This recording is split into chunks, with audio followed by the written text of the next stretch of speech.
Rare নয়নতারার বীজ থেকে কিভাবে চারা লাগাতে হয়, বীজগুলো দেখতে কেমন হয়, এগুলো সবই ভিডিও আমি আপনাদের সামনে তুলে ধরেছিলাম। একে একে অনেক দিন পার হওয়ার পরেও 3 মাস পরে দেখুন গাছগুলো কেমন সুন্দর ফুল এসেছে। 2 মাসের মাথায় এগুলোর সব কটা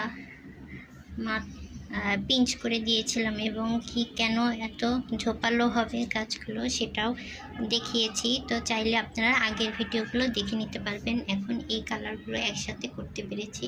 এক এক সময় ফুটছে, এ কারণে সব দেখানো একসাথে সম্ভব হয় না। মাশাআল্লাহ, আপনারা অবশ্যই এটাকে লাইক, শেয়ার, কমেন্ট করবেন। আমাকে উৎসাহিত করার জন্য